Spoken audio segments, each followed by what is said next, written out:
It's time again. Time for another Top 100, and today is one of my very favourite subjects.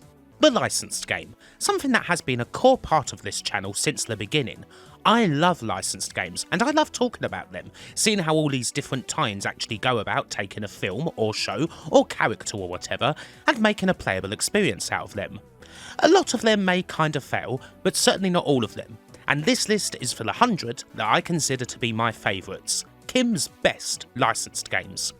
It's a list that goes through all the ages. The earliest game here is from 1982, and the newest is from a couple of months ago.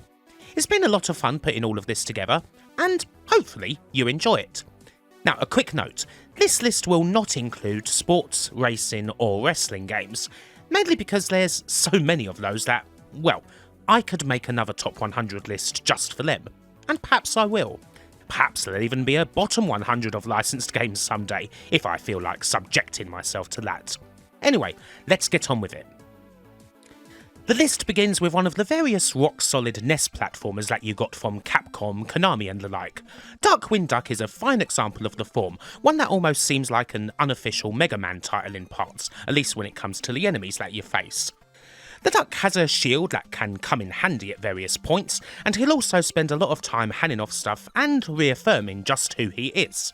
He is Darkwing Duck, and his game's the exact sort of NES platformer you can spend a good hour or so enjoying.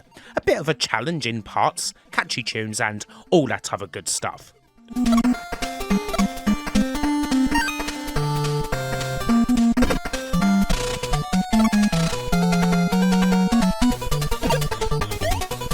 Biker Mice from Mars was one of the fairly short-lived anthropomorphic cartoons you got in the 90s, particularly in the wake of Turtle Mania, but I always liked them.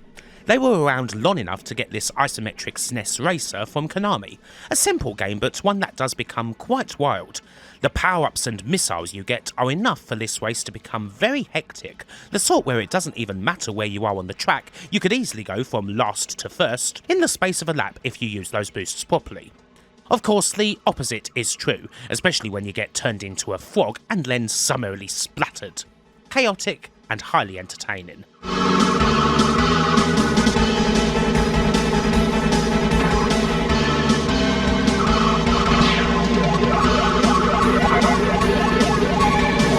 It's the first of many beat-em-ups, and it's the first of many by Konami too, with X-Men starting things off.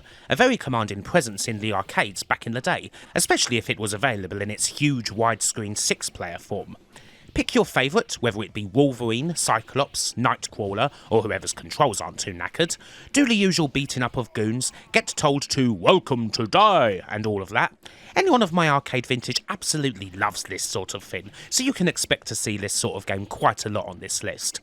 While this certainly isn't Konami's best one, mainly as I think there's a bit more character in some of the others they made, the sheer scale of X-Men does make up for that. It is also, in all honesty, one of the very few decent games that this group ever got.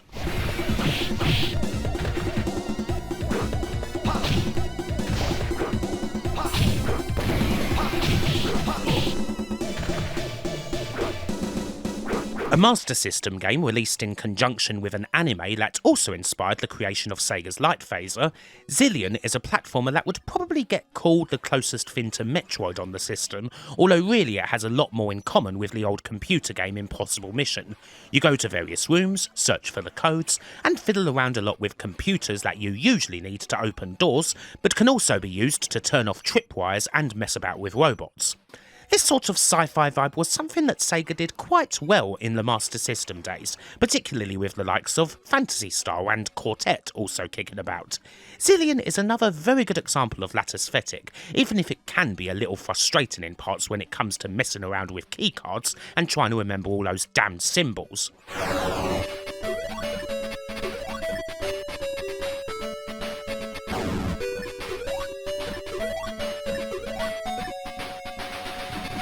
Another arcade experience, and quite an early licensed game, Star Trek Strategic Operations Simulator is a Vector title. It's a pretty straightforward one, a game of defence where you protect multiple space stations from increasing hordes of Klingon battlecruisers, with a bit of stylisation and synthesised speech thrown in to try and make this a bit more than just a trust up asteroids. I suppose it would be more accurate to say that this is like a simplified arcade version of Star Raiders, actually. Good enough to throw a few coins into, I would say. It starts off quite bare, and it's certainly not as good as the Star Wars arcade, but there is still plenty of space battling to be had here.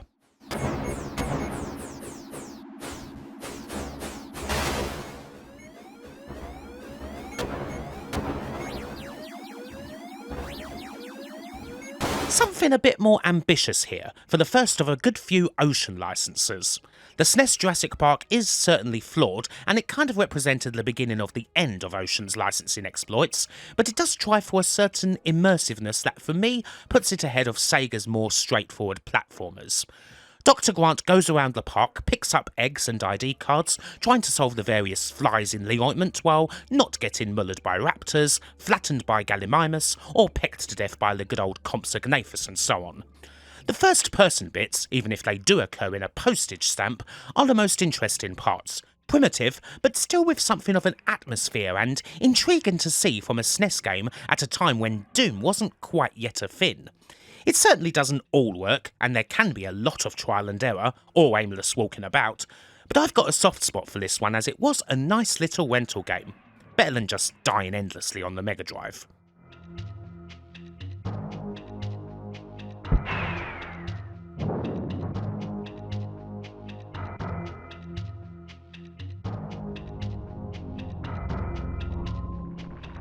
Ocean come in again with one of their platformers. Lethal Weapon came out a good few years after the film. Versions of this game vary wildly in quality, but this is specifically for the Amiga version, which ends up being a pretty good and fast-paced Euro platformer, one that's worth looking at if you enjoy the likes of, say, the Addams Family. To be honest, the main standout here is the music. You have an absolutely terrific soundtrack courtesy of the legend that is Barry Leach, but the game itself is kind of an underrated one, better than some of the clunkier Ocean games that happen to shift more units.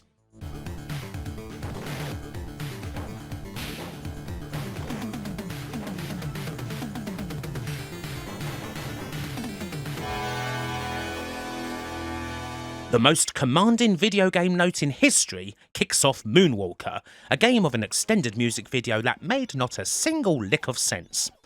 The game is happily a lot more palatable, and it's mainly just faithful to the kin of pop.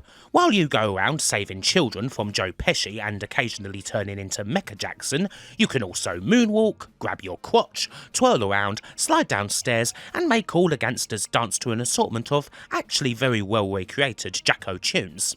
The platformer itself may be a kind of generic arcadey affair, but it's the commitment to recreating MJ that makes this one stand out. Michael.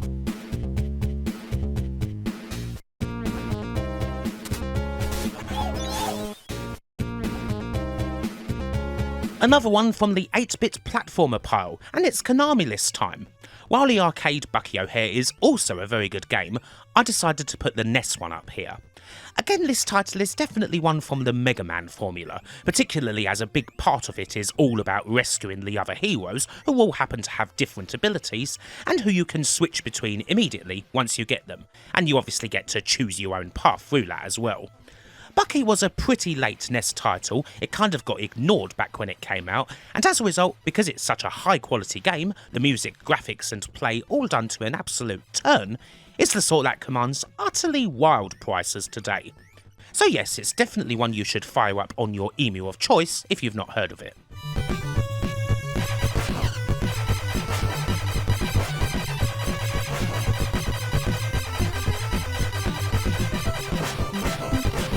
Another early licensed game, and it's one from Nintendo. The old Popeye arcade. It's kind of well known that Ninty wanted the game that eventually became Donkey Kong to be Popeye originally, but it took the success of that game for kin features to give them a crack at the spinach-sucking sailor, and the result is highly enjoyable.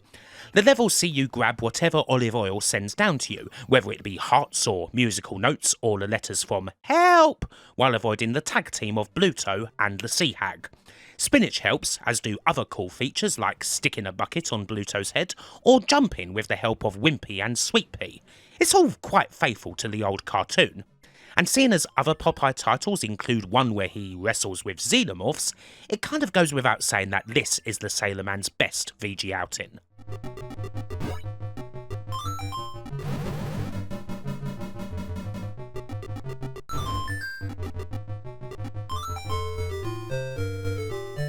It's Dune, the somewhat stranger first game, that is. The one that's something of an adventure, where the characters look like they do in the movie. Now, it's probably not surprising to say that this will not be our only trip to the planet of Arrakis in this video, but this is certainly a different take on the old adventure genre, something that's perhaps a little multimedia-ish, and probably represents a road that eventually wasn't taken. It's odd enough to fit into the rest of Quayo's output, and really the music is perhaps the biggest highlight, seeing as it's got some of my favourites on it, especially Ecolove, but it is quite engaging even if, well, Dune 2 is a different kettle of fish entirely.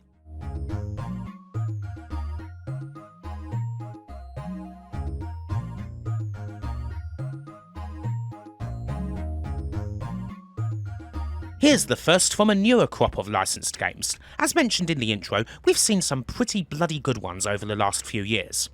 Now, most would probably agree that the best Terminator games by far were the older PC first-person titles, your Skynets and Future Shocks, and Resistance here is more than capable of carrying on that line.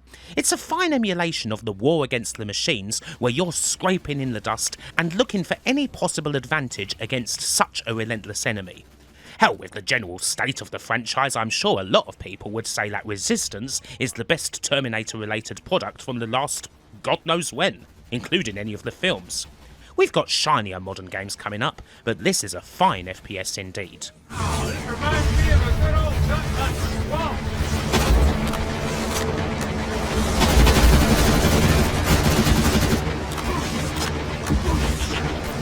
Is this one of the very, very few games that justifies the existence of the flop GX4000? Most of Ocean's Robocop 2 related games were, well, they were crap, thoroughly iffy platformers that weren't a patch on what they did for the original. But then this one, also available on Amstrad Plus machines, is the exception, and it does it by amplifying the platforming even more, creating something where Robocop for the most part barely even uses his Auto 9. And yet the platforming is excellent here.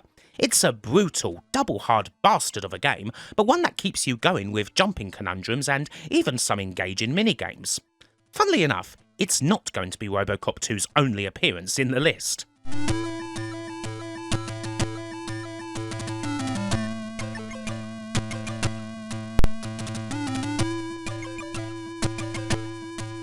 Our first trip out with the Caped Crusader is, indeed, the first game to bear his name, the old isometric adventure based on the 60s TV series by the almighty team of John Whitman and Bernie Drummond.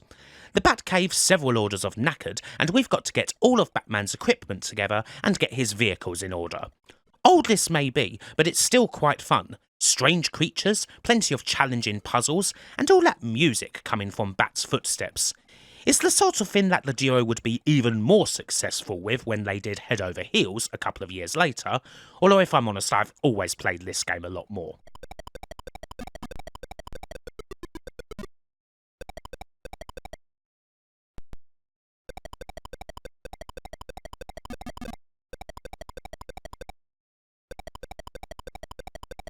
A nice and proper mid-90s FPS complete with moody music, lots of corridors, and xenomorphs appearing in 2D sprite form. Now I kind of struggle with the newfangled term boomer shooter, but I'm guessing that this, with its mazes and potential danger lurking around every corner, is a good example of the form. Alien Trilogy was a bloody great rental game, definitely one that wouldn't wear its welcome out over a couple of days of solid play. The title is a bit of a weird one. It's only really loosely based on the first 3 movies, featuring Ripley on her own adventure, but it's a good enough excuse to stick these fearsome creations into a game and let you shove a plasma rifle up their unmentionables.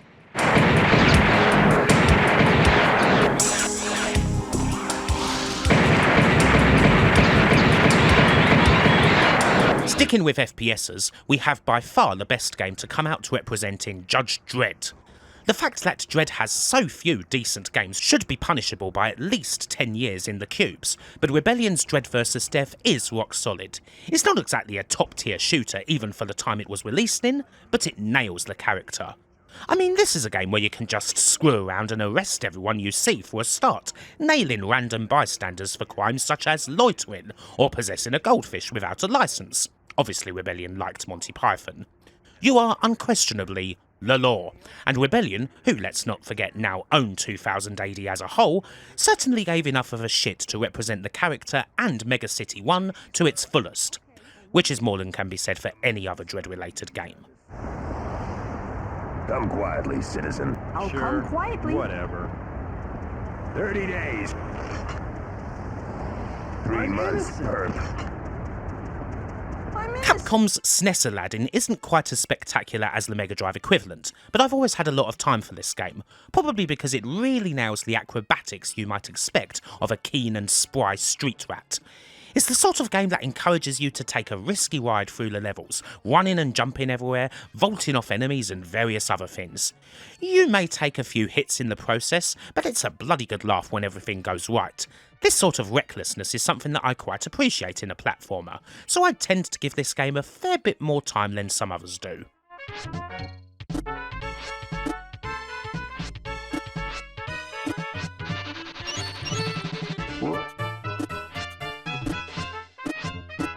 Well, here's the first appearance for Star Wars. Obviously, it won't be the last. And it's Battlefront 2. The older one, that is. Not exactly a deep addition to the universe or anything. It's third-person Battlefield-type action in Star Wars form on various big and famous battlefields. Take those points, achieve those objectives, fly a few vehicles around, and occasionally get the chance to power up and play as a famous character for a bit. All jolly good fun, especially if you've got several people to do it with. Undoubtedly better than the bloated mess that these games became once they were revived a few years ago, these are the ones that will actually stay in people's hearts and memories for a long time to come. Hey,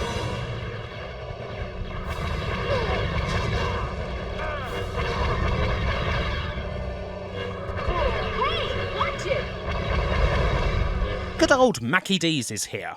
Treasureland Adventure is what happens when you let the almighty Treasure have a go at Ronald and his burgers. You end up with this lovely little platformer that was basically the forerunner of the incredible Dynamite Heady. The clown, armed with magic to deal with anyone who'd dare stop him, and a scarf to get himself around, will also find several mates of his along the way, Grimace, the Hamburglar and the like. The game is thoroughly bright and pretty, although it does also get damn hard. But yeah, it's lovely. Definitely the best McDonald's related game, although some might have a soft spot for Mick and Mac and the like.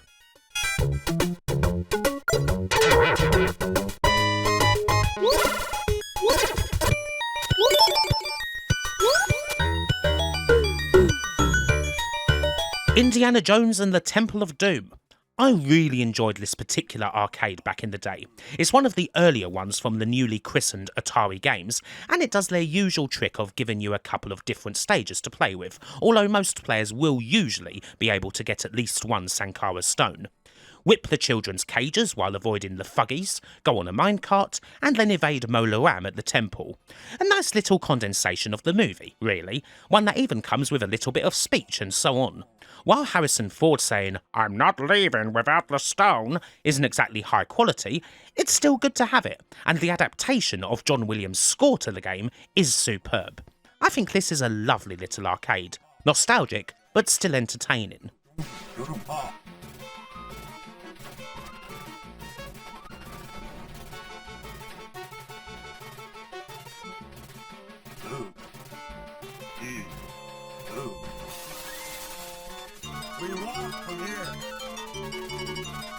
Sticking with the arcades, it's kind of a shame that Konami's Asterix isn't so much better known. This is a lovely entry into their list of beat-em-ups. Mainly because of the animation here. The game absolutely nails everything about the characters and the world, and it's hilarious to see Obelix grabbing all the soldiers, giving them a little slap and effortlessly bouncing them around, or Asterix giving them all a right good boot up the arse. This is seriously a gorgeous game, and as with any Konami beat-em-up from this time, it also plays very well indeed. Perfect for anyone who wants to give those dastardly Romans a thoroughly Gallic seeing to.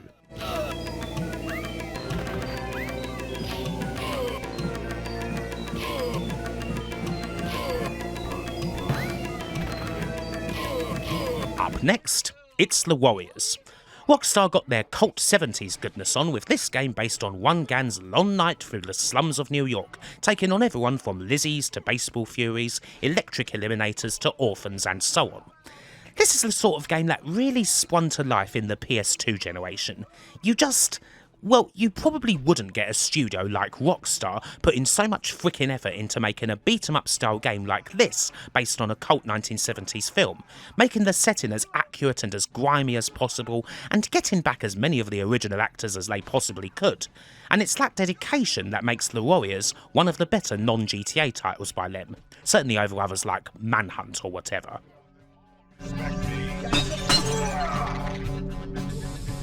Just want to get wrecked, huh? Eat shit, asshole!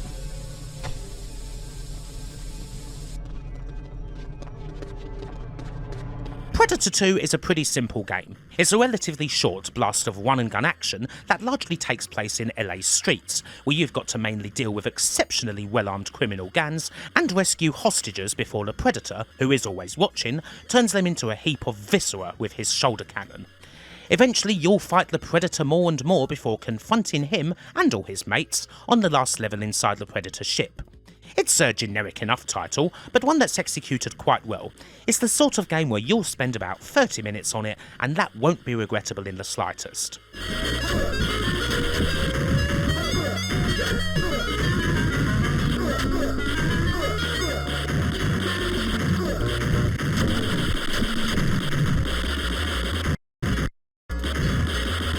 Hook was one of those films that ended up with quite a few games. A beat-em-up, an adventure, a couple of other platformers, but this one on SNES is the best one, by a country mile. As a platformer, it's kind of slow-paced, with Pan himself having this somewhat appropriately floaty flying type jump, but the design works well, and it's great when you're actually able to fly about for a bit too. The action and design are enough to put this up with some of the best Disney platformers. A really good game, probably more than the actual film deserved.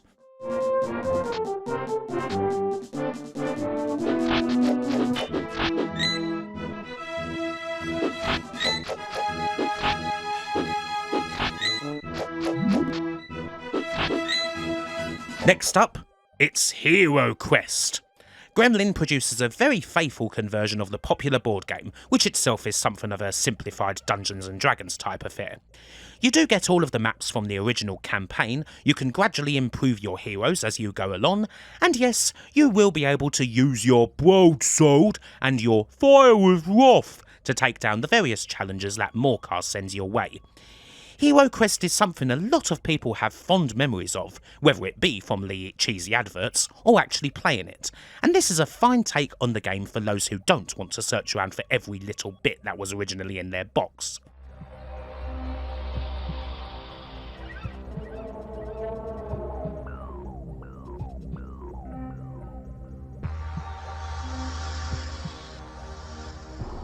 True Lies is somewhat similar to Predator 2 from a couple of entries back, although this game has a little bit more meat on the bone.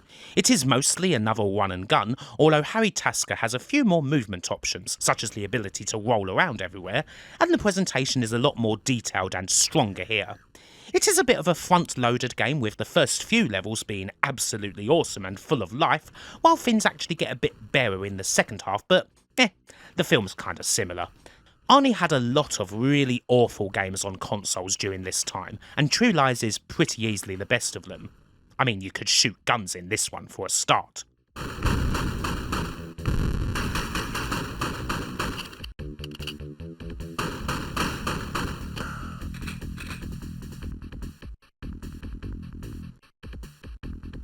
Back in the late 90s and early 2000s, when ardent fans of South Park were struggling through the horrific likes of South Park Rally and Chef's Love Shack, who would have thought that around 15 years later there would be a full-on RPG-style experience that is, in every possible way, completely faithful to the show? That's what the Stick of Truth ended up being. The whole thing is uncanny to the point where you almost have to remind yourself at points that you're not just, watching the show. At least back from the time when it was good anyway. The faithfulness is perfect, but the game itself is also perfectly engaging and silly. Finally something that would actually do justice to the residents of this quiet small mountain town. Kid, on Facebook! I hope you post a lot of cat pictures!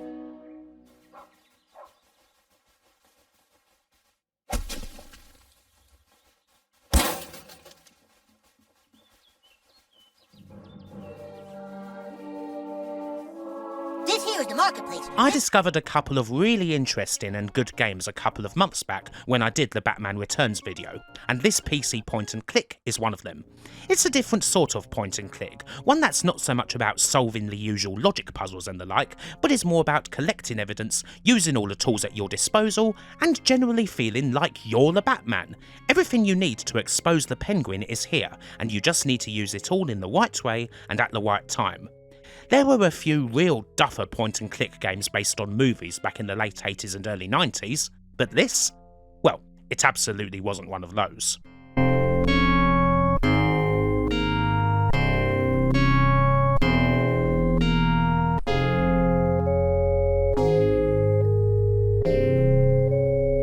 I'm of the right age for Tiny Toon Adventures to be quite a nostalgic show, and here Konami produces a fine platformer featuring Buster Bunny and company.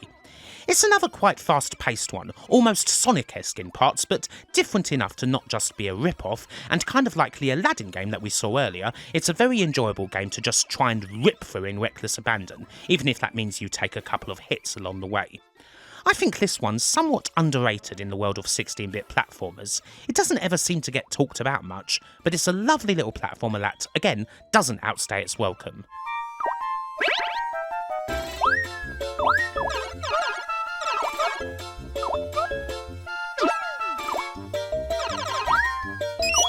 And here we have the other game based on Robocop 2. It's Data East's arcade game. This arcade isn't nearly as famous as the one based on the first film, probably because it never actually saw any release outside of the floor, but it's a hell of a lot better. You get the same shooting action, only it's presented more like a beat-em-up. The difficulty here is way more balanced as opposed to the original, which is a serious coin muncher, and the graphics have definitely taken a strong step upwards. You get a couple of little extra stages involving driving and the like to change things up, but in the main the blasting action is enough here for this to be one of Murphy's best video game outings.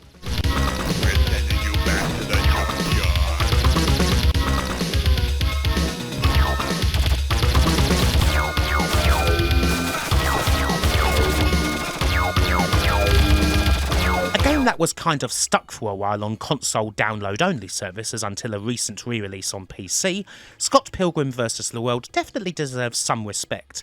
It's one of the games that helped relight a big fire on the bottom of the old-school arcade beat-em-up. Some games have certainly pulled off this formula better since then, but Scott Pilgrim works great as a more arcadey take on the likes of River City Ransom. It's got the usual callbacks to all things retro, but there's enough in the action for it to not just be a nostalgia fest. And of course, you've got that fantastic Anna Managuchi music. That's just the cherry on top of the whole thing.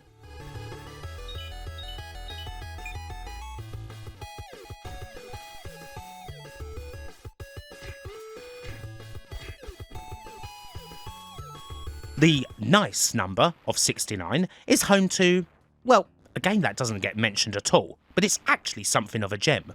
Adam's Family Values is a bit different to the usual platform formula. What we have here is more of an action RPG in the Zelda vein, where you play as Uncle Fester and search for your nephew. Some might say that this game is kind of like the old NES title Fester's Quest, but this time Ocean managed to get it absolutely spot on. I can think of a good few reasons why this was totally ignored, probably because it came out in 1995, pretty late in the 16-bit generation, and 2 years after the film itself, but it's definitely a game that will surprise the hell out of you if you haven't played it before.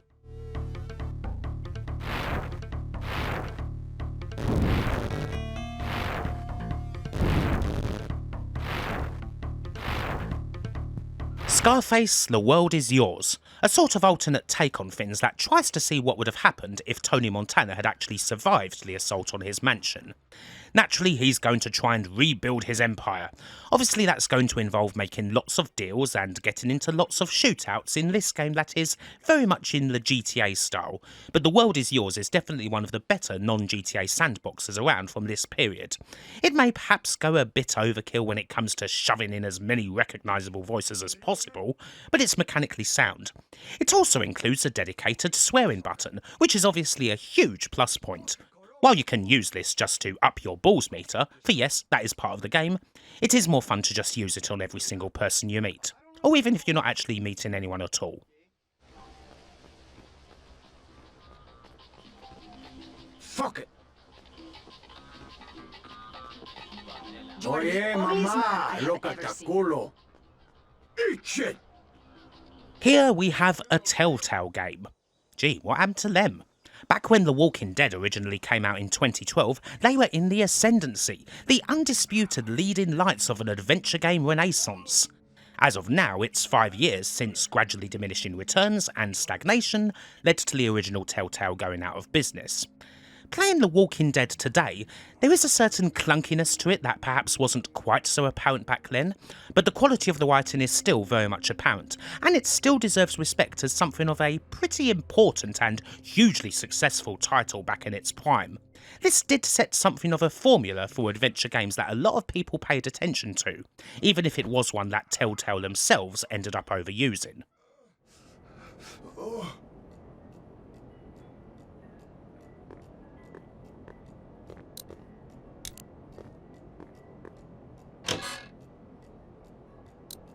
Capcom's Dungeons & Dragons beat-em-ups were certainly a fresher way of approaching a license that could be, well, pretty open-ended to say the least. You get a story that still has enough ways of approaching it so that you can somewhat make it your own, you get enough switches in the usual beat-em-up mechanics such as the inventory system and what have you, and you still get the same high standard of general action in the genre that you would expect from somebody like Capcom. This sort of game is what happens when a studio spends years honing their craft, and it shows that, well, actually you can fit an RPG type experience into an arcade beat-em-up. It's a shame that the genre wasn't quite so hot when these games were released, although they are certainly very well respected now.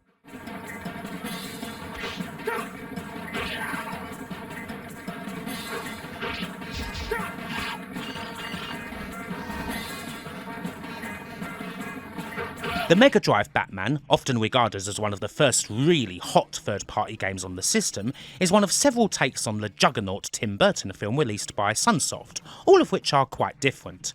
The 16-bit game is more of a side-scrolling beat-em-up with a little less focus on complex platforming than you would find in the 8-bit title, and while I do prefer the NES game overall, this one is still superb.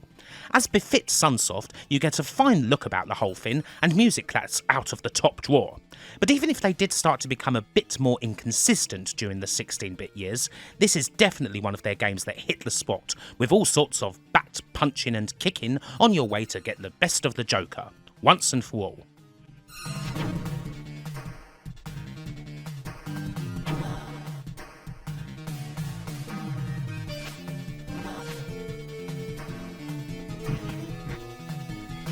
Konami's Aliens arcade is next up. Sure, it may have a blonde-haired Ripley, and the xenomorphs may come in a lot of freaky colours, but it's still packed with a lot of serious blasting, more than enough to make this arcade outing worth the bother. There's enough set pieces here and enough faithfulness to the movie for this one to shine, crawling through vents, riding to the next destination, that bloody elevator section where you're damn near guaranteed to lose a life, and of course a final battle where you take on the alien queen inside a walker. It's not exactly a licensed arcade that gets a whole lot won when it comes to satisfying fans of the movie. Pink aliens or no pink aliens.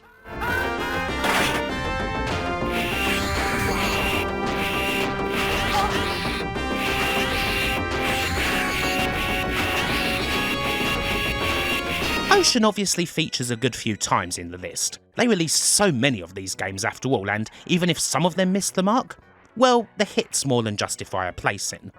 The original Addams Family is one of them, surely their best from the 16-bit years. A platformer where Gomez has to make his way around the mansion and rescue the rest of his strange brethren.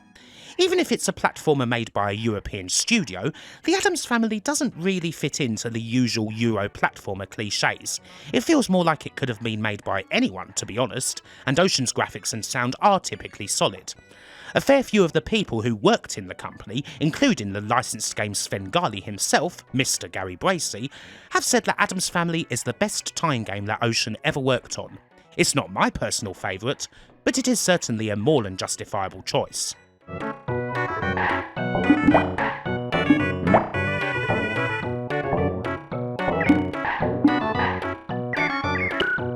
Another very important release in the world of licensed games, and it's another one for Star Wars.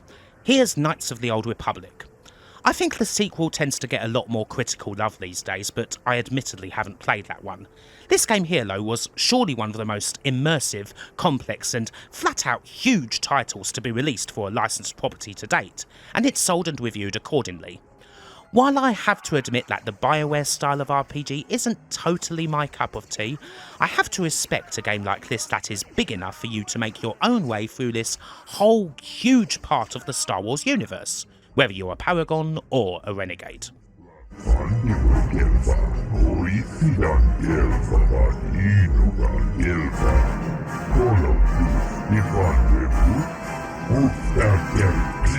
One of my absolute 16-bit favourites, this one, when it comes to licensed games anyway.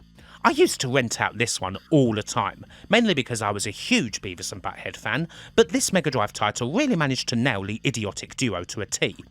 Much more of an adventure than a straightforward platformer, you have to try and reclaim a pair of tickets to your favourite band, Gua, of course, and you do so in typically immature fashion by doing things such as chainsawing a tree to the ground or using a dead rat to make an angry customer barf so that he spews up the bit of ticket that he somehow ingested. Gloriously juvenile and in bad taste, and well, it was certainly a million times better than the horrid SNES game.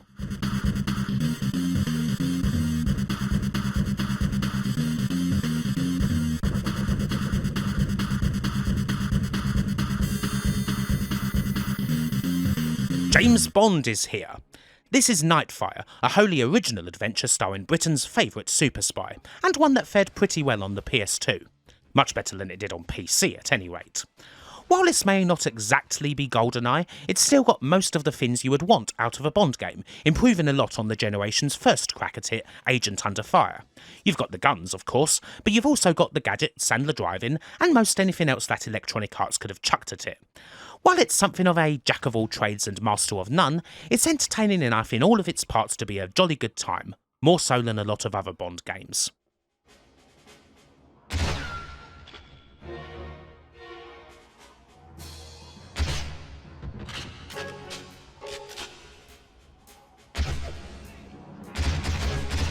Poor old Dick Tracy has had some right bloody stinkers over the years. From the NES game to the horrific effort on computers from Titus that is one of the worst titles ever made. However, there is this one little way of light, the actually very good Mega Drive game.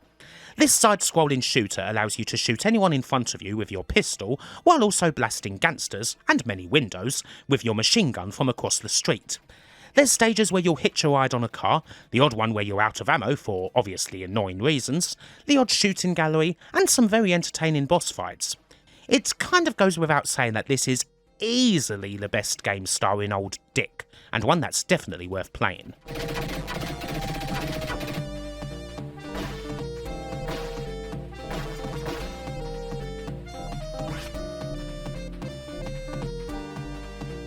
Something of an obscurity here. Wendy Every Which Way is a Game Boy Color platformer starring Casper the Friendly Ghost's companion, done by Way Forward. That might not sound too promising, but this is a shockingly refreshing platformer.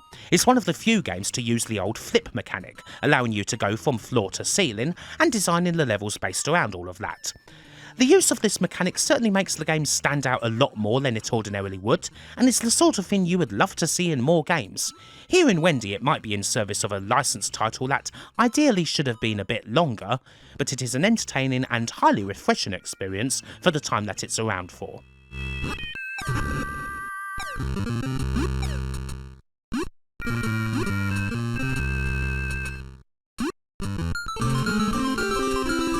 Here we have the newest game on the list.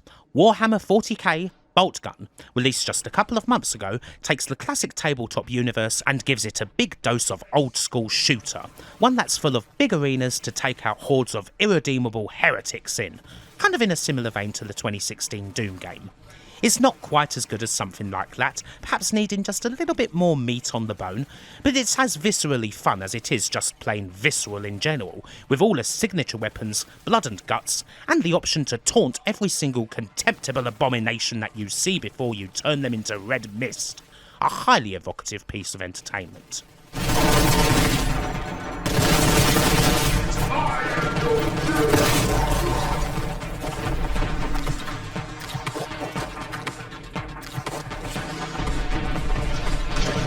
actually sticking with Warhammer for the next game, Space Crusade, which is from Gremlin, who also did the take on Hero Quest from a good while back. This one is a little less faithful to the board game in that it's classic turn-based strategy, although you still have random events to deal with from each turn. Really though, the shift to turn-based actually works really well for this title. If you like this sort of game, you're really going to dig this journey through various missions, seeking and destroying all the gene stealers and orcs that you find with your plasma guns and dreadnoughts. Alternatively, you can always force the enemy into a doorway and then close that bastard right in on them. That's often the most efficient way of dealing with these godless creatures.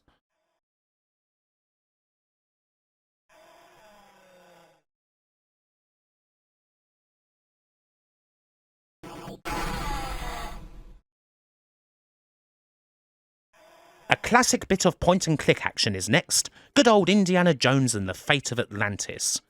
The LucasArts point-and-click isn't something I always jive totally with, but this certainly captures old Indy very well for an original adventure that still has absolutely every single thing you would ever want to find in a game based on everyone's favourite archaeologist, even if it can at times be quite a tricky devil in terms of logical puzzles. I am aware in placing it here that this would probably be much higher on a lot of other people's lists, but I do very much respect this game, even if, again, it's probably not the first one I would go to off the shelf. It's so snappily written and charming in its evocations and callbacks that it's worth me spending a bit of time with it when I do give it a whirl. Maybe Sophia has an idea. Forget it. I'll just tell you. They were stopped by a force field put here by beings not of this earth. That's fascinating, Doctor. The PS1 Spider-Man is an intriguing one. In many ways, this game set up a formula for Spider-Man in 3D that continues to the present day. All the webbing around, beating up enemies and so on can be found here. Of course, this game isn't quite as open. This is self-contained levels rather than a game where you can swing your way around all of Manhattan, you can't go on the ground, and a lot of said missions take place indoors. The Spider-Man franchise would go on to even better things when it comes to games, but this was quite the breath of fresh air. In a time when sandbox games weren't really a thing yet, Spider-Man stood out by being bright and feeling very open, even if it actually wasn't.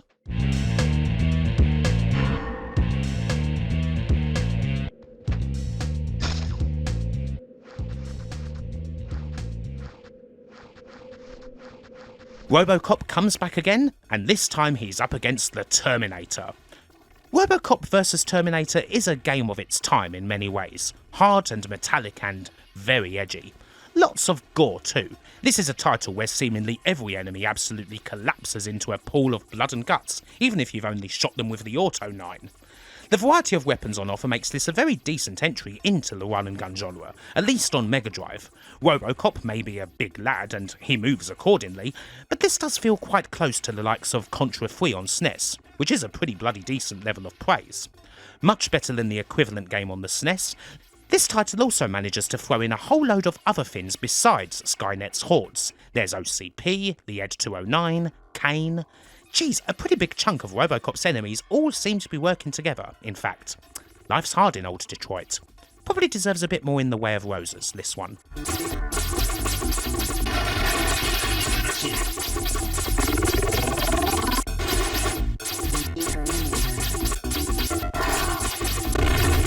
Star Trek games come in various shapes and sizes, and indeed quite a lot of the games are really dedicated to big-time Trekkies, your Starfleet commands and what have you, meaning they do kind of cater to a small niche. Such is not the case with Elite Force, a first-person shooter in the Quake 3 engine that's actually fantastic to the point where its existence pretty much justifies that of Voyager itself. It's a fine entry into one of popular FPSs from the late 90s and early 2000s, one that makes the Borg, Klingons and other baddies feel like suitably intimidating enemies, came with a cracking multiplayer and had enough meaty plot to hand with some of the deeper Trek video game instalments. Pretty marvellous work from the FPS heads over at Raven, it must be said.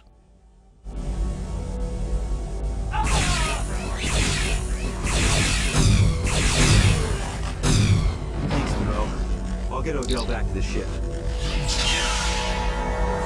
Warhammer is back again.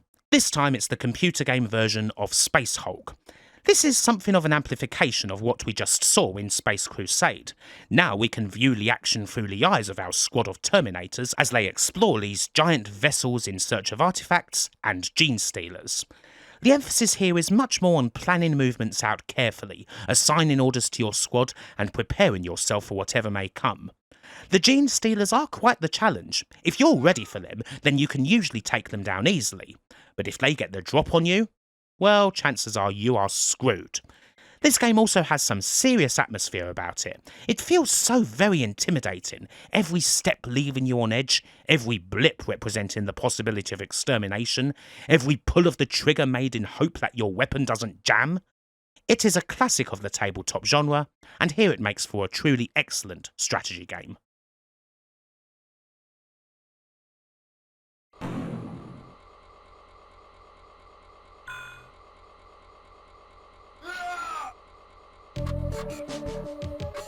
Gremlins 2 is one of Sunsoft's many exceptional NES games, although this one comes with a couple of twists. It's still something of a platformer, although it takes place from a top-down perspective. Gizmo makes his way through the Clamp Centre, eliminating his brethren with high-quality weaponry such as mutated tomatoes and bows that fire matchsticks. The usual Sunsoft trademarks are here, particularly the music, which is some of the NES's very best, although the action here is different from some of their better known titles and hardly any worse for it. There's no denying that Sunsoft were really bloody good back during the 8-bit years.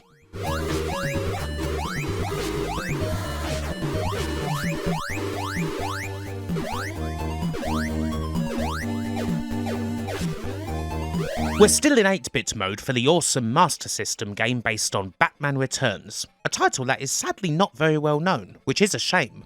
This is a fantastic platformer, one where you can choose between several different paths, and you'll get some right proper challenges when it comes to controlling the Bat and using his grappling hook to get around.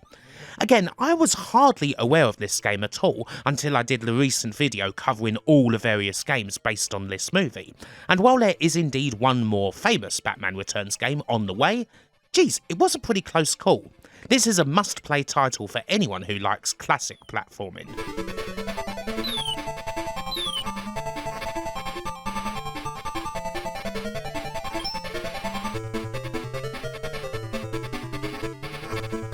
Treasure make their way back here again. Nearly all of their excellent games came out in the West during the 16-bit era, but annoyingly this one here didn't.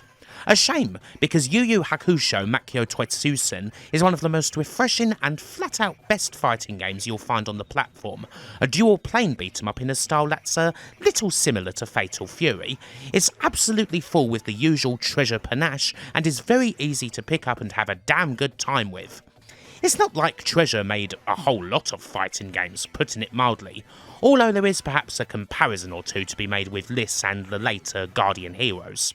Definitely one to look out for.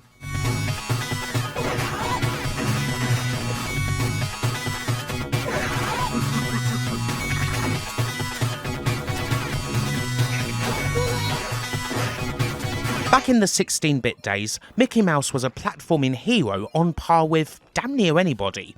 With one or two exceptions, the games featuring him were that damn good.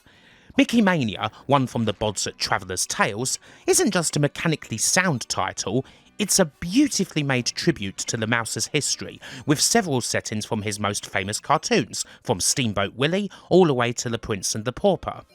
The graphics and animations are some of the best you will find in any 16-bit game, and the actual playing isn't too far off either. Traveller's had a fair bit to live up to considering the quality of the Illusion games, but they definitely managed it here.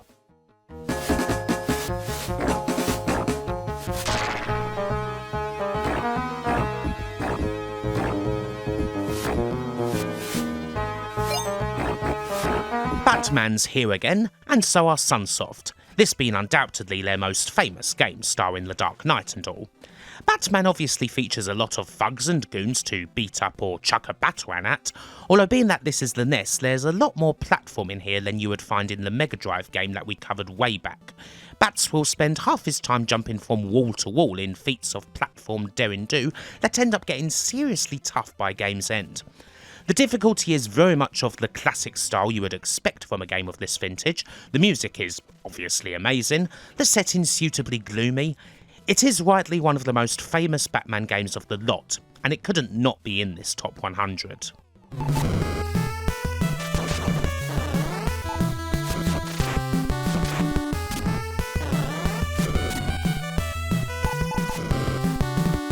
Die Hard's up next. Specifically, it's Die Hard Trilogy. It's not always the best thing to get 3 games in one package, but this one pulls it off.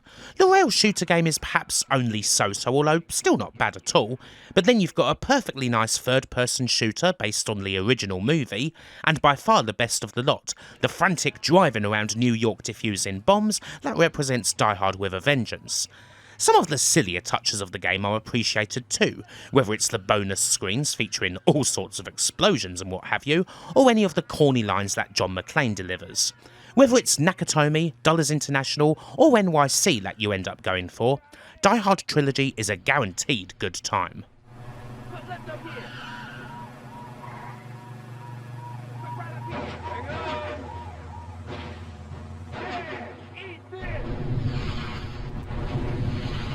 Another one from the adventure pile, and this time it's Blade Runner. There was never a straight licensed game based on the original film. First off, you had a rather odd and not good 8-bit micro game that was actually a game of the soundtrack, believe it or not. And then you have this. Detective Ray McCoy pounds the beat in LA circa 2019 in a recreation of the film's universe that's just, well, it demands the kissing of fingers. It's got the oppressive cyberpunk, the writing's hardly out of place, there's all that investigation and futuristic noir. Yeah, it's as Blade Runner as it gets. Not just a game that was critically praised at the time, one that is still loved to this day for reasons far beyond pure nostalgia. Karen War. The rest of us had to eat new sewage, soya mixed with off-world lichen.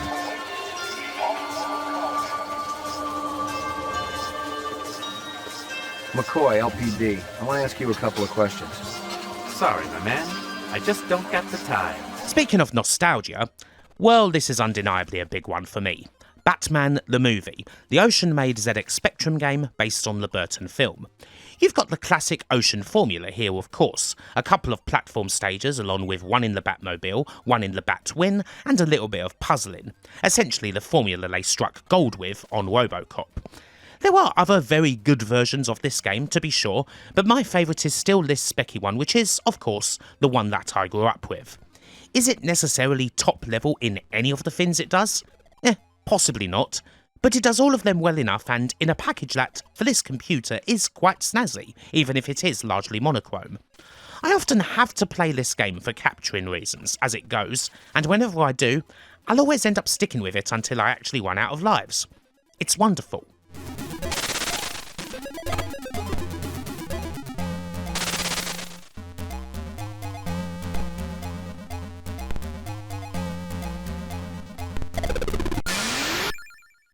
A fighting come wrestling game with a big overarching story and all the best and brightest from the Def Jam roster, everyone from Method Man and Redman to Ludacris and Busta Rhymes, could easily be a horrible game in some folks' hands. But this is the Aki Corporation, the almighty folk who gave us the likes of WCW NWO Revenge and WWF No Mercy. And Fight for NY repeats the same formula with a few more broken teeth and environmental smackdowns. Their earlier game, Vendetta, was also pretty damn good, but Fight for NY is, well, it's like the difference between WrestleMania 2000 and No Mercy, I suppose. It's the definitive one. Whether you're actually playing the story and unlocking all the hidden characters, for there are many, or just going in there for a quick rumble with friends or whatever, it's instant bone-crunching magnificence. Oh no, something's up!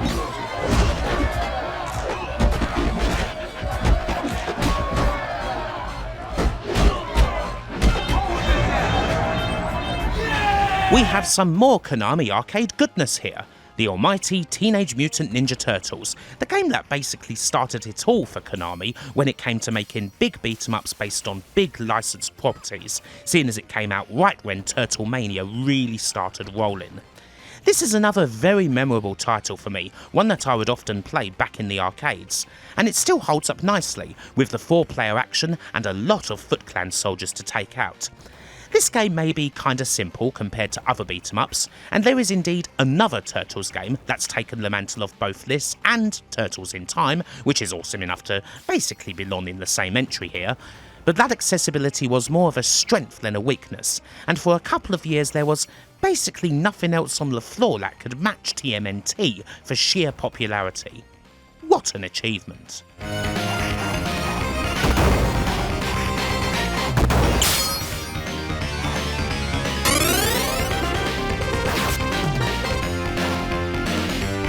We just had Konami again, and now we have Capcom again, with another dazzling 8-bit title. Little Nemo's got a lot of things going on, a platformer that's also a bit of a puzzler, starring a mostly defenceless little boy who can use sweets to take control of various animals, the abilities of which he'll need to grab keys and unlock the big door at the end of each stage.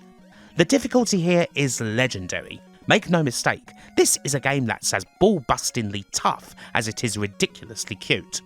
But as hard as Little Nemo may be, it's still one of the best NES platformers out there.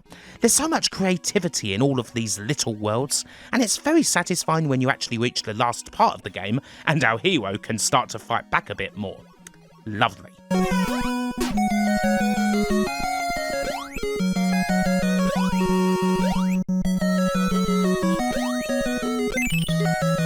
The Simpsons. Well, they weren't exactly blessed with much in the way of good licensed games, I'm afraid. But 2 definitely stand out at least, and this is the first, The Simpsons Hit and Run.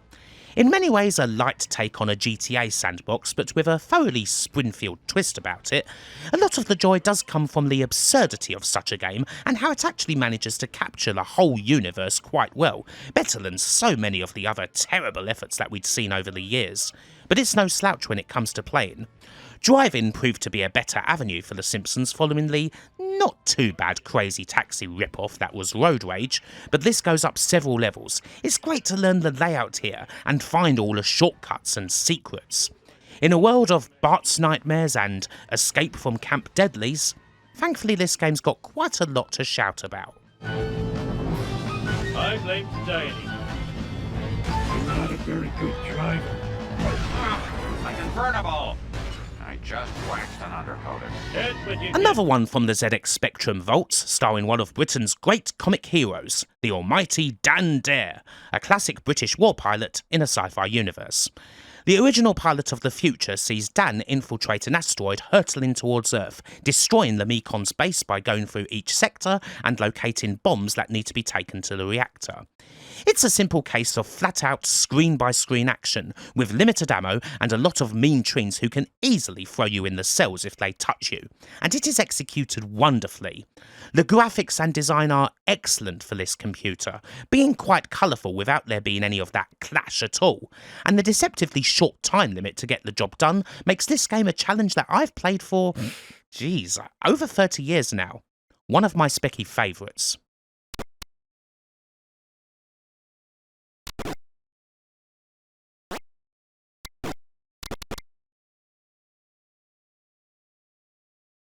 Our next Star Wars game goes under the big chunk of EU that can be filed under Kyle Katarn. It's his debut game, Dark Forces. The rogue Jedi is tasked with a serious mission to keep the Empire down following the destruction of the Death Star, with a new and intimidating force threatening the advances of the rebellion. The plot's nice and all that, but this is classic 90s FPS action all the way, the sort of game that's right up the street of anyone who enjoys this sort of vintage title. Now, there are certainly other very good games in the Katarnverse. I wish I'd had the chance to put Jedi Knight somewhere in here, but I couldn't get the bloody thing to work. However, Dark Forces is one of my favourite old school FPSs, and it was always going to get a very solid place in.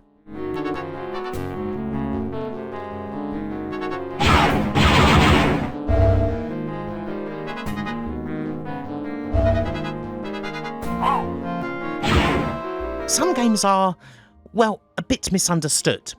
Now, some might be shocked that Trespasser is this high up, and I sure as hell know that the game has its incredibly significant flaws, even if modern upgrades make it a way more playable experience now than it ever was in 1998. But I spent a lot of quality time with this title, and in doing so, well, I've got a lot of respect for this game's ambition and the things that it managed to get right. There are moments in Trespasser where the big ideas behind it come through so well, the whole town level being an obvious one, the lab being another, where the atmosphere just really sucks you in, you forget about the dodgy physics or the weird arm. This game tried to do something a long way away from anything else back then, and even if ultimately Trespasser did fail, it's still a game I think about a lot, and for me, it deserves a place in this top 100. Way more influential than a lot of people think. Dinosaurs is quite a tricky business. I recommend helicopters, if you've got them.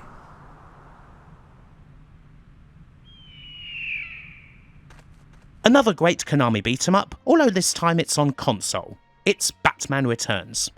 There are some things that change this up from the usual Konami formula, with the odd bit of platforming, driving, and stages where you're limited to the Batarang, but the core is just as good here as it is in pretty much any of their arcade titles. Lots of thugs to slam together or chuck into walls.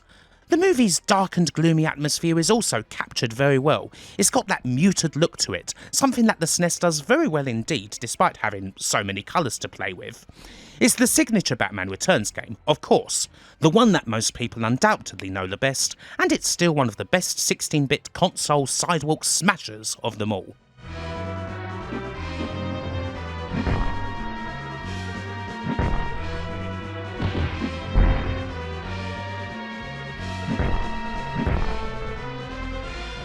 Another game that is quite misunderstood, but if you know me, then you probably know how much I love NES Die Hard.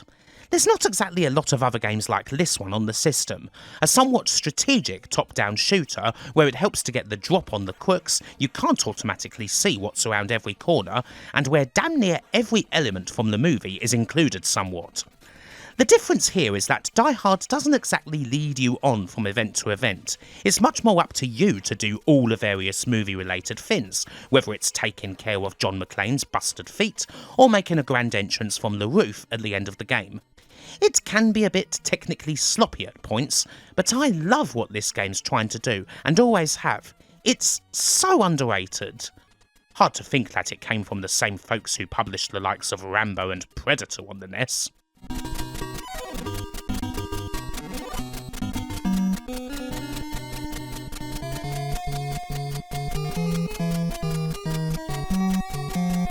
It's an incredible Hulk game, and it's a game that shows there's nothing wrong with just doing the obvious thing. The clue to what you do here is in the name. You are Bruce Banner, and your job is to go around cities, bases and the like, completing missions while absolutely wrecking every single thing in sight. Human, car, bus, generator, tank, chopper, it can all be destroyed. Usually in the case of something like a helicopter, by chucking a family saloon at it like it's a frickin' heat-seeking missile. Who cares if the Hulk's so ridiculously overpowered? This is outrageously entertaining. You just go in everywhere and it's a complete massacre. A rapid Hulk that flattens enemies just by running at them, can jump right up to the roof of most buildings and run up the walls of any other. There's no bullshit here. In this game, you simply get to play as the Hulk, and do Hulk things. And it is glorious.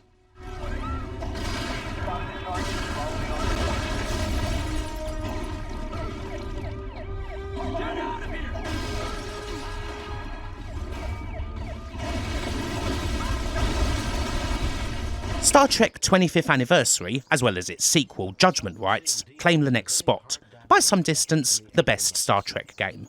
It is exactly what you would want from a Trek game. Mainly you get the original cast talking a lot, exploring and solving various dilemmas, and you can play Kirk however you see fit, whether you want to be somewhat nice or just be a complete and total arsehole. And yes, red shirts are particularly vulnerable to the consequences of getting puzzles wrong, and it is bloody hilarious whenever one of the poor sods gets absolutely freaking vaporised, and Bones pops up with, "He's dead, Jim." I mean, duh. The combat is not exactly the best, to put it mildly, especially in space, but the adventure, well, that is absolutely top-notch. Mr. Spock, see what you can dig up from that old-fashioned computer terminal. Captain, this appears to be a marvel of the Earth. Notice how it models a proper situation for a total eclipse.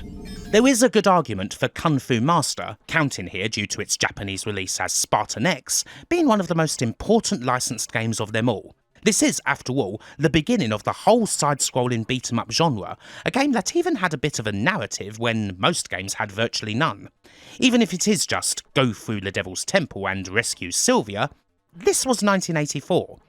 In the main, of course, it's punching and kicking those who wish to hug you to death, while one of the arcade's catchiest musical loops plays constantly, with various different challenges awaiting you on each floor.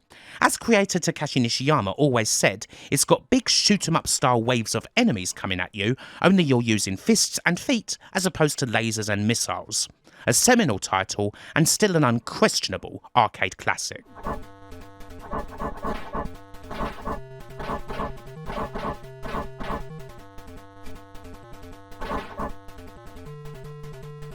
Oceanar here once again.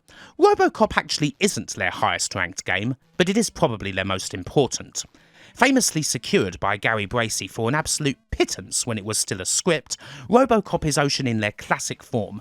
Mainly it's solid side-scrolling, but with the odd thing to change it up, such as a shooting section or a little puzzle. The great play combined with the success of the movie resulted in a sales juggernaut, especially here on the Spectrum, a game that damn near everybody had in some form or another, and another one that I can't help but play all the way to the end whenever I go to capture it. And of course you do get an awesome soundtrack, especially that classic and oh so soothing opening theme.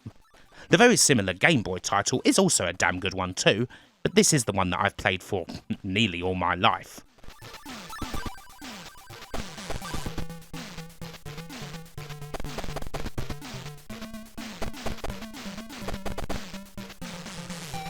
Adventures of Batman and Robin, presented here on the Mega Drive, is the sort of top game that you got in the late 16-bit era. I mean, just look at it for a start.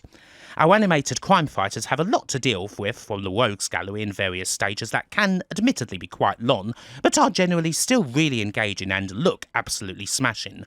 The punching, kicking and bataranging is first rate, and there's enough skill involved in mastering your movement to keep the game exciting. And of course there is Jesper Kid's soundtrack, a heart-pumping system highlight that doesn't actually sound like an awful lot else from the console. The Bat's peak on this list is still to come, but this ends up taking the top spot when it comes to the Dark Knight's older titles.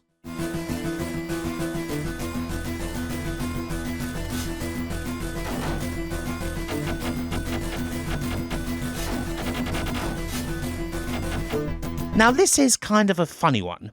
Truthfully, Die Hard Arcade doesn't have that much in common with the licence beyond taking place in a big tower and featuring a hero that, well, if you squint, looks a tiny bit like John McClane. Instead, it's the Western localisation of the excellent 3D beat-em-up Dynamite Deka.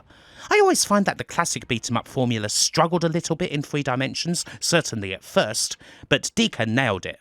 Partially because it is very silly in many ways. You fight against everything from rogue firefighters to Macho Man rip-offs, and you'll usually be twatting them with weapons. Occasionally bog standard stuff, but also things like a huge broom that you twirl around your head.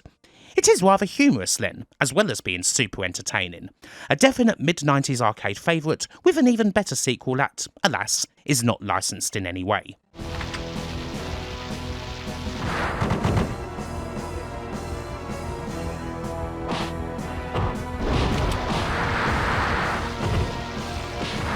Another modern piece of excellence, coming from a time when Star Wars fans were a bit depressed about having to deal with nothing but bloody multiplayer and service games.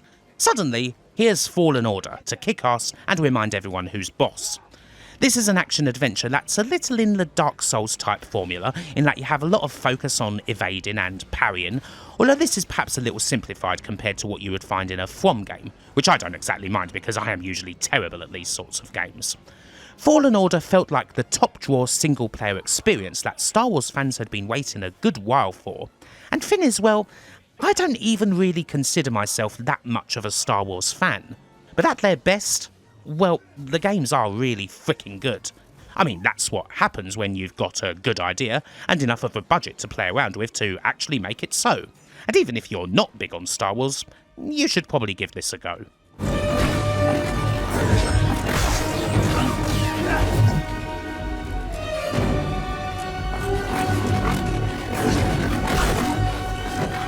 The big guns have assuredly arrived as we get into the final quarter, and right now, it's Marvel, baby.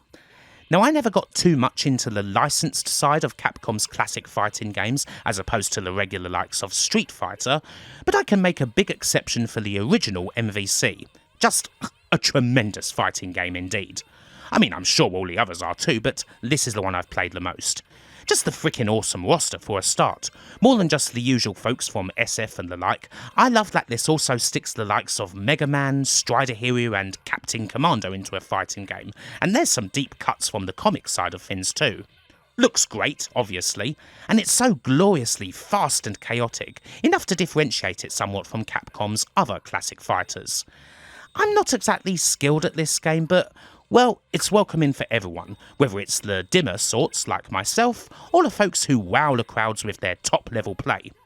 Lovely.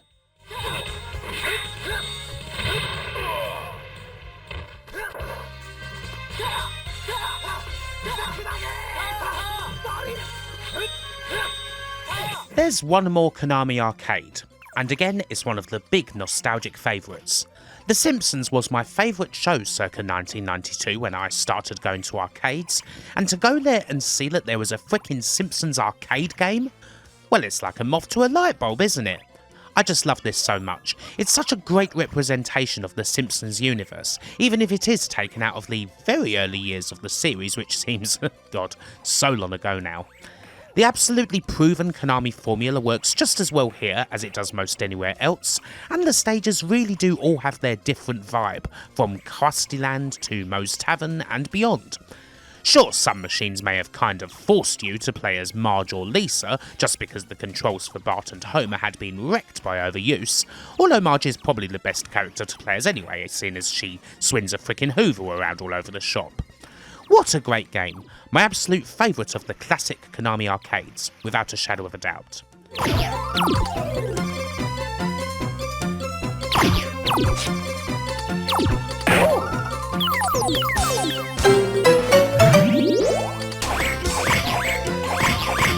The Mega Drive Aladdin is something of a miracle considering that it was made in all of a few months, but regardless of that, it was always going to be a big deal. The big game of the hottest Disney film, and the most successful game on the Mega Drive that isn't named Sonic. We had the SNES game a long while back, and that's a fine title, but this one not only has a pretty good standard of platforming, just those animations. Back in the day, playing Aladdin really felt close to watching the movie, perhaps closer than that had ever felt, and they're still special, smooth as hell but also filled with that all-important character and personality. You get the great version of the soundtrack too that actually shows Gems isn't a big pile of crap when it's in the right hands, and such beautiful levels, the dungeon, the cave of wonders, inside the lamp. This always makes me wonder just how on earth they managed to pull it off, honestly.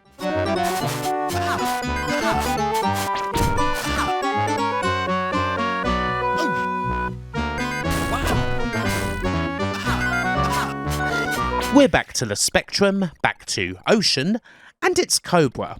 Or, well, a somewhat odd take on Cobra as made by the almighty Joffa Smith. Now let's face it, in many ways the only thing this has in common with the film is that our hero wears sunglasses. Other than that, this is an arcadey type game where you endlessly blast villains by picking up all the weapons. You start with a mere headbutt, but upgrade to stuff like guns and throwing knives before rescuing a damsel and moving on. It is quite an odd trip. There's more references to Rocky than there is to Cobra, there's bits that reference Joffa's other works, you have to avoid explosive pushchairs. However, it is all in service of a brilliant game. The play is frenetic, and the movement and colours for the Spectrum are outstanding. On such a limited computer, to have a game that moves this smooth, as well as throwing all of these colours and sprites around, is a serious achievement. If this had been an arcade game, well, it would have definitely set fire to some arses on the floor.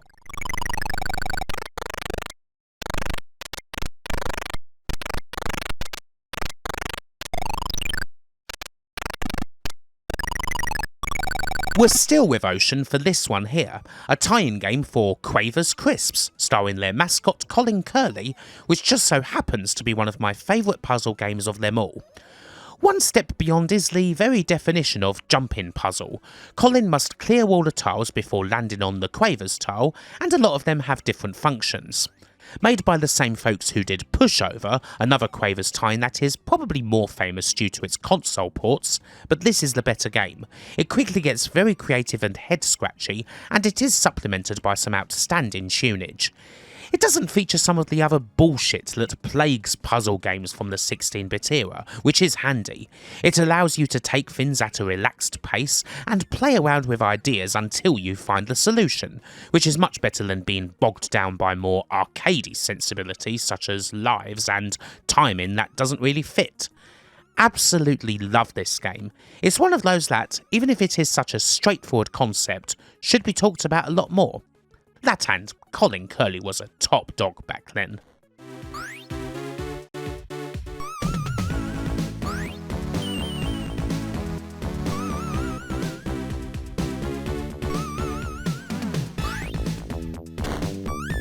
Whoever wins, we lose, as the old tagline goes. The classic Aliens vs Predator is here. That is the PC one. 3 different ways to experience FPS action, all of which are quite something in their own way.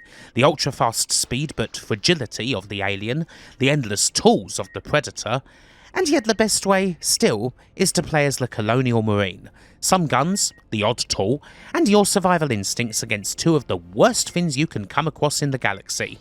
Absolute classic FPS action here. The lighting, the pips, the scarcity of supplies. It's hard not to feel on edge when you're making your way around every corner, wondering just what's up ahead. And that is exactly what you would want from a game featuring either of these mothers. While there's a few versions of AVP, the Jaguar original or the newer Rebellion one, yeah, this is the undisputed classic of the lot for me. Get your plasma rifles ready.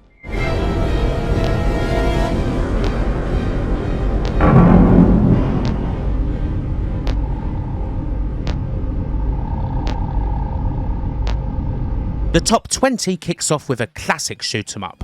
There's not too many licensed examples of these games, but Blazing Lasers is here due to it being a tie-in with the film Gunhead in Japan. It's a compile game, they're one of the top bananas when it comes to shooters, and this is one of their very best. A whole load of ways to power up, a huge space armada to take on, and the usual awesome presentation you expect from their games, visually and orally. It's also got an absolutely cracking laser which, well, always goes a long way for me when it comes to this sort of game. Blazing Lasers is usually thought of as one of the PC Engine's very best games, and one of the best shmups from the whole 16-bit era. And yeah, that sort of reputation is pretty well justified. Popeye bottle. Popeye. Well, here's another big one. Now I have to say, being that I was very much a PlayStation kid, it took me quite a long time to really get GoldenEye. Back in 2013, when I did the A to Z of licensed games, I have to admit, I still didn't really get it. However, yeah, things have changed somewhat. Funnily enough, it was the unreleased but virtually complete XBLA edition that did it, the one that was leaked a couple of years ago. Playing that, I was able to see much more clearly how big a step forward this game was, particularly for FPS games on consoles. The levels themselves are, by and large, absolutely fantastic, the sort where there's plenty enough meat on the bone and secrets to find for them to feel quite alive. No mean feat on the N64. And of course, you've got the all-important multiplayer factor, which is, indeed, as good an experience as there was with a group back in that generation. It does kinda go without saying that it's the best Bond game, and one of the most important licensed games of them all.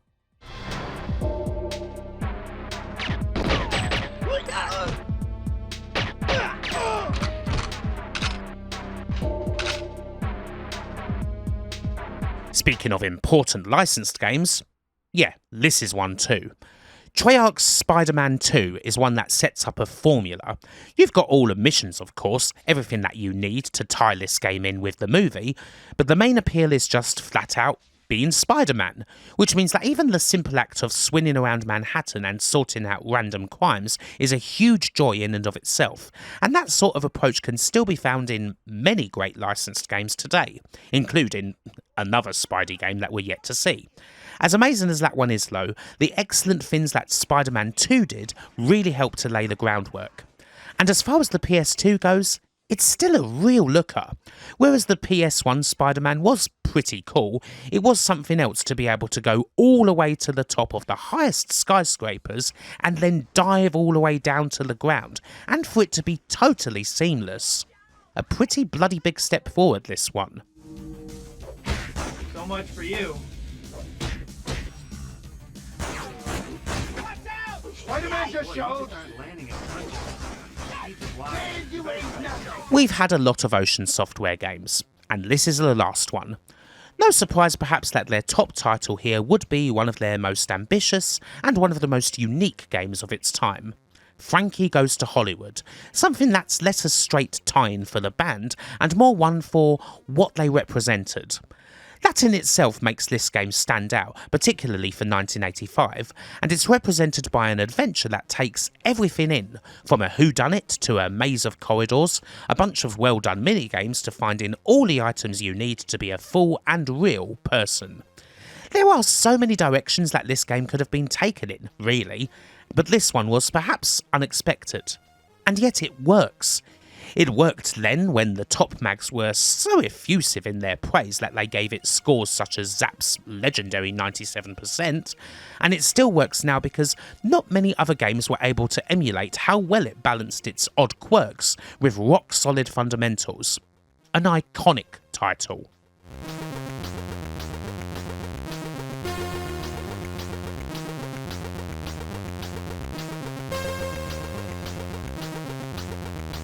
Jeez, they just keep getting bigger.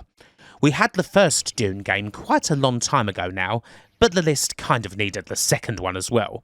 As bold and intriguing as the first game is, this is the definitive Dune title, by a long distance.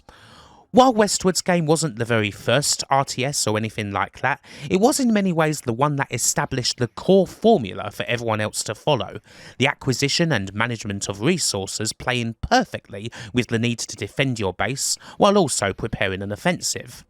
A game like this is about spinning all of these plates, and while I am admittedly not very good at RTS games, Dune 2 is so well designed that it makes the process so easy, keeping the pace fast and smooth all the way.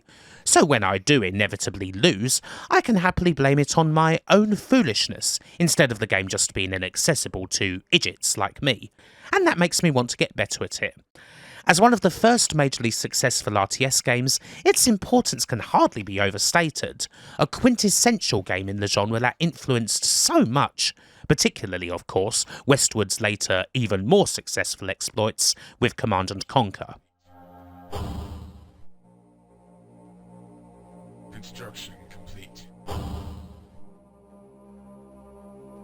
Construction complete.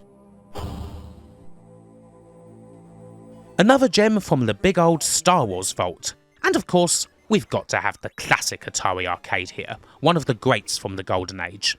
A vector game that again captures something of a formula for Atari with such things. It's designed so that most everyone can have a go at blowing up the Death Star in spectacular fashion, similar to later games like Temple of Doom or, indeed, Return of the Jedi.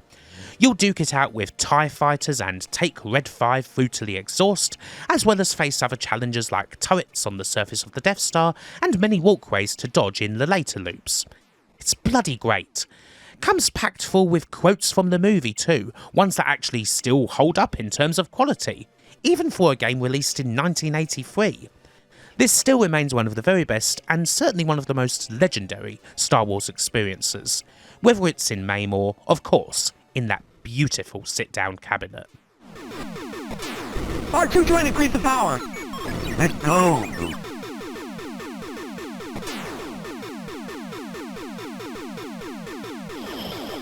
Force is strong, gentlemen.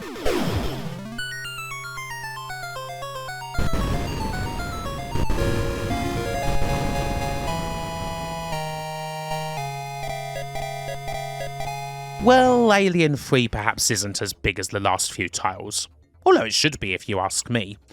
Watchers probably know that I've been going to bat for Alien 3 since the start of the channel. It's in damn near every list if possible, and I'll never miss a chance to praise it. I love a game with a heavy atmosphere, and this, bloody hell. Especially on the Mega Drive, Alien 3 makes every footstep one that's filled with trepidation. You don't have all that much ammo, the map furnace music is perfectly judged, and those xenomorphs can just come from anywhere. Saving the poor old prisoners who've been trapped is the main goal, of course. No one wants to see their stomach get ripped out after all. Now this quickly gets challenging, but perseverance is the key, even as you desperately struggle against these monsters. One of my favourite Mega Drive games lists, as you probably guessed already. I can wax lyrical about Alien 3 for ages, but well, this'll do for now. Look, just play the bloody thing.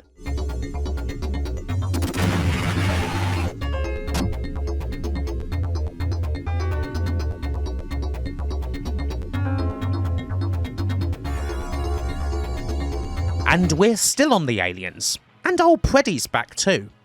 Yeah, it's time for Capcom's licensed beat-em-up goodies, and the arcade Alien vs Predator is one of the absolute kins. It's kind of funny really, we are soon going to be looking at another Aliens-related game that is virtually the opposite of this, but this is just glorious action. Here, the Predators are siding with the humans against the Xenomorph forces as they try to take over the Earth, battling alongside good old Major Dutch Schaefer and Lieutenant Ling Kurosawa. The cyborg soldiers are cool, but playing as the Predators themselves is the best. Slicing and dicing, going wild with the shoulder cannon.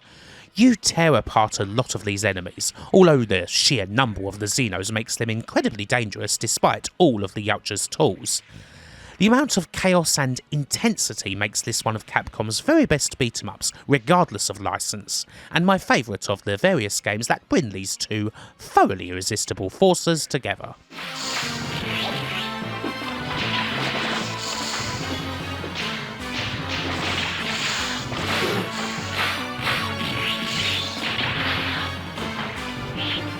Next up, another classic from the Mega Drive.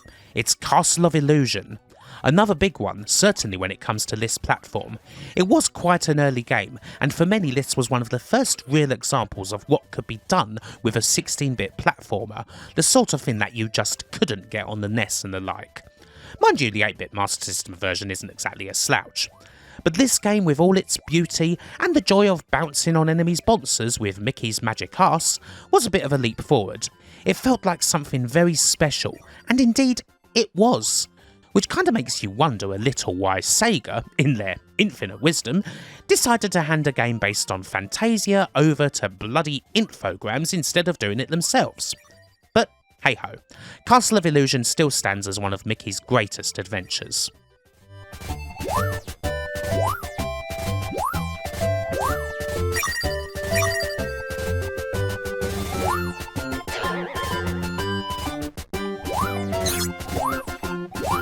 We go a fair ways back again for one of my very favourite micro games, Bruce Lee.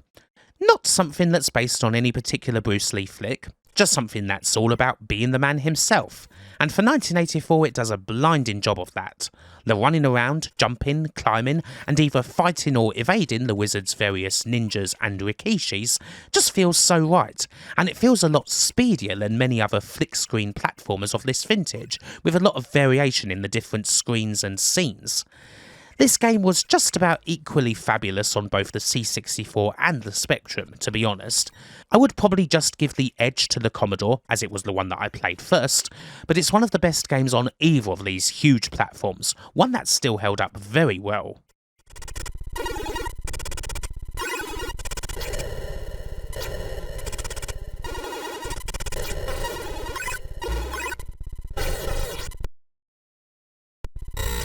And so, the top 10 begins, starting with my favourite of the classic side-scrolling beat-em-ups, and undoubtedly the one that I put the most coins into back in the day.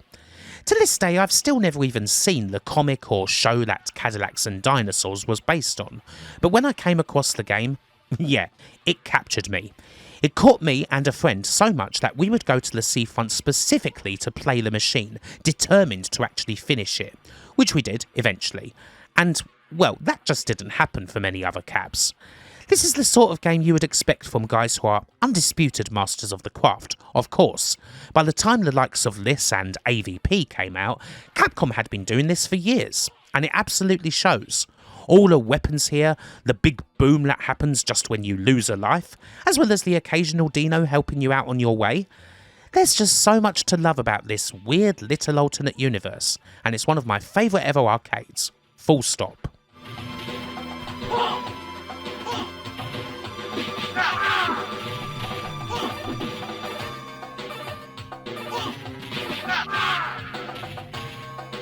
Another one that's a modern classic then. Almost all of the Alien-based games concentrate on having loads of the dreaded Xenos to take on. But then Alien Isolation came along with something different, a game that takes it all the way back to where it started. Just one of them. The result for so much of the game is truly amazing. One of the most intense and scariest experiences I have ever had playing a game. The sheer fear from every step, knowing that the alien's lurking somewhere, even getting worried that you'll get pulled off a save point. And those working Joes can be pretty terrifying as well. The sheer panic of the aliens seeing you as well, desperately trying to get away, perhaps even occasionally managing it. My god, it was unreal. That and the aesthetic of it all, this beautiful recreation of 70s sci-fi atmospherics, just so sure of itself. For about 90% of Alien Isolation, I thought it was one of the greatest games that I had ever played, and the only reason it's not a good few steps higher on the list is because, alas, it couldn't quite stick the ending. There, unfortunately, it farted on itself, to use a technical term. But still, for the most part, what a bloody game.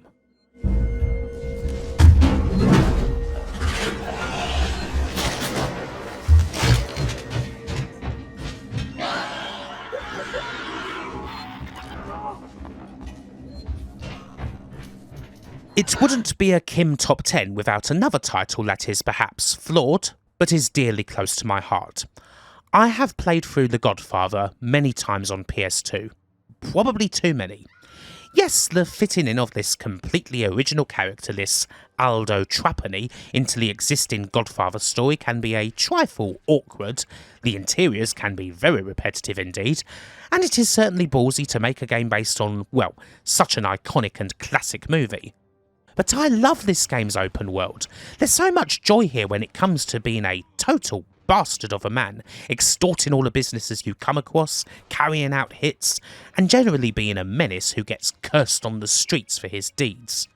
Mechanically, it's also fantastic. The cover shooting, fighting and intimidation parts of the game are pretty special, and done in ways that stood out a fair bit, particularly using the right analog stick for punches and the like.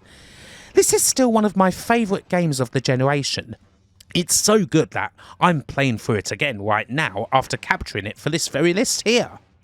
Now, I've been meaning to do a big video on this whole game for years.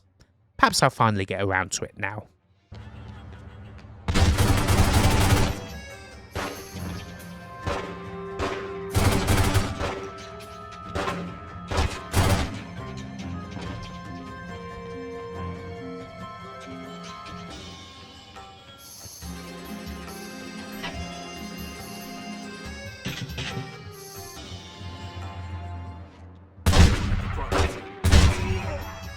The cruising around cities continues, but this time it's with the big black bat. Arkham City was a bit of a change in direction following the more contained Arkham Asylum, a game where there's a lot more focus on exploring this big prison city. Happily, increasing the scope didn't affect the core game too much, which is still happily focused on getting the best of the rogues gallery, lots of punching and kicking, playing Predator against anyone with a gun and fiddling around with bat gadgets, and taking part in occasional boss fights that were actually largely real good this time around. The Arkham series did kind of go a bit south after this second game, but City was still high quality, and almost as excellent as Asylum. Almost, anyway. While the original is a little bit higher, there's a lot to be said about the epic glides through this miserable hellhole as lesser prisoners get accosted on your radio and your presence gets tracked by Dr. Strange's men.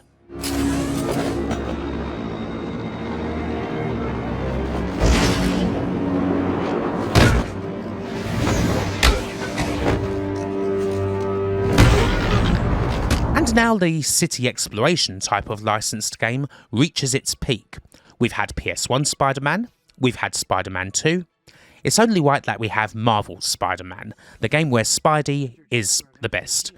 In many ways, the core of this is inspired by what was in Spider-Man 2, but it's all ratcheted up tenfold by Insomniac. The web swinging around this absolutely beautiful recreation of New York City is just seamless. And then the fighting. That feels like an evolution of the sort of thing you get in the Arkham games, where Parker is just this relentless whirlwind, punching, webbing, hitting them in the air, dodging attacks, and throwing crap all over the place. It works so well with a superhero game like this, because when you get it right, it feels as if you're unstoppable. The great plot and characters, all the other little details and things you have to do, the contrast between the heroics of Spidey and the mundanities of Peter Parker's regular life. This is one of the best sandbox games ever created, an undisputed classic of the modern age, and it's another game that this list really wouldn't have been complete without. I'm so sorry I screwed things up. Not at all, Peter. They're just nervous in the face of imminent triumph. They'll calm down. They always do. Should I head back to the lab for cleanup? No. I'm stepping out for dinner anyhow. We'll resume tomorrow. Short break, then back to creating the future. And another modern game starts the top 5. Well, a modern game that in many ways is something of a throwback, but it has got a new approach to the old school beat-em-up. Dotemu did pretty well with Streets of Rage 4, but Shredder's Revenge? This is one of the best beat-em-ups I have ever played. Seriously. Every last second of it brings a huge smile to my face. It's all so full of life, character and humour, some that's nostalgic and some that's just plain hilarious. All that combined with a game that is awesome for a whole party, where the actual gameplay and the mechanics of a beat-em-up are just done perfectly.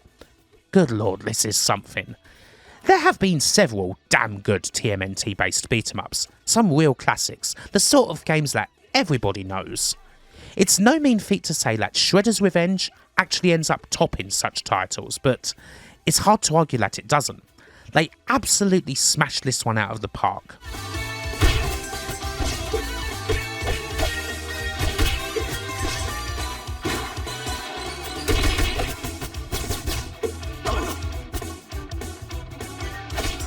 After the complete disaster that was Fantasia, Sega thankfully decided to do World of Illusion themselves, bringing Mickey Mouse together with Donald Duck for a game that is, well, it's just the absolute loveliest. This isn't just one of my favourite 16-bit platformers, it's one of the prettiest. Every last part of it is a joy to look at. It's not like it's the toughest game or anything, in the main it's pretty easy, but it's the perfect game for me to just spend a joyous little half hour or so with, going through a little journey. It was great to do that with a friend as well, seeing as the game has a few differences whether you're playing as either Mickey or Donald, or indeed both of them. World of Illusion is an incredible sequel to an already excellent game, one of the best ones that I can think of, and there are very few titles that are quite as close to my heart as this one is. It's all a childish wonder that Disney had in a neat little package.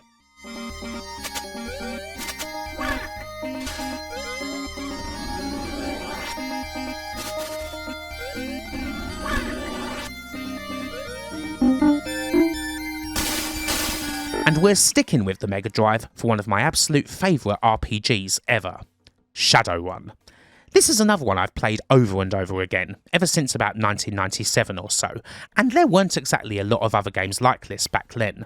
The Mega Drive Shadowrun is basically an open-ended game, one where there's very much a plot, but a lot of your time is going to be spent picking up jobs, going on runs and, well, just doing what you like, whether you fly solo or in a group. I love this sort of play, and there's so much great detail here. The trepidation of going on those corporate runs and testing your electronics against the locked doors, the potential of hellhounds lurking around every corner in the caves, the excellent dialogue and to and fro you get with all of Mr. Johnson's contacts and fellow runners, and of course, the huge game within a game that is going through the Matrix, fighting black ice and avoiding those bloody tar pits. Shadowrun is one of the absolute best there is on the system, and a very special outing for this particular role-playing series.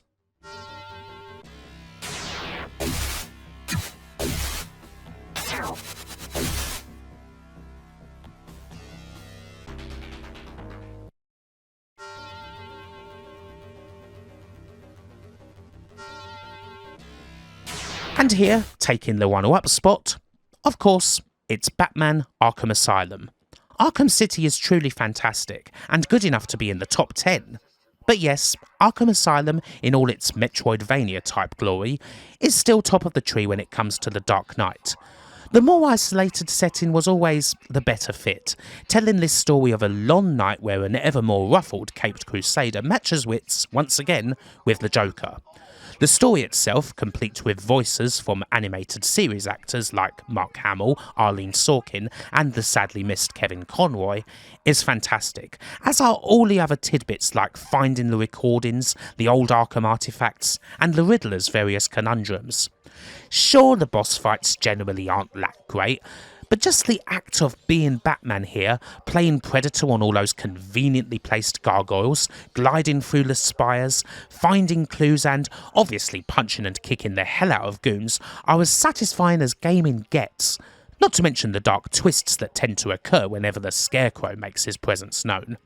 Rightly a hugely successful game, a very important one when you look at some of the other big superhero games there have been since Arkham Asylum, and a game that was very close to taking the top spot.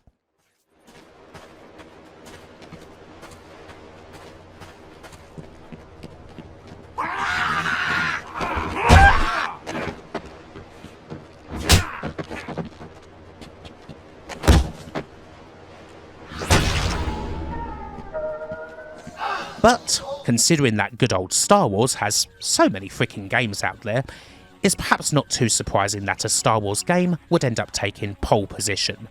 And of course, it can only be TIE Fighter. Star Wars titles can take you in all kinds of directions, everything from stepping into the shoes of an iconic hero, or a wholly new character like Kyle Katarn or Cal Kestis who fits into the universe pretty well. You could be racing pods, helping take down AT-ATs, or dancing around with Boba Fett in the cantina. But there is arguably nothing better than manning the controls of an iconic ship. And in TIE Fighter, you get to go to the dark side and fight for the Galactic Empire. This is the undisputed champion of space combat. This is exactly how you would want controlling such a speedy vessel to feel like, acrobatically making your way through these big battles, daring duels with the rebels, making moves where you know a couple of shots, just a couple, could be enough to wreck you. And yet you pull it off, just as that heroic march reaches a crescendo. This whole new take on the Star Wars universe is just so sure of itself that from the very second you boot it up, you feel like you're in that role, immersed from the get-go, ready for Thrawn's orders, or to do your duties for the mysterious inner circle. It is a damn near perfect game, one of the greatest ones ever made, and in the end, it had to be this list's number one.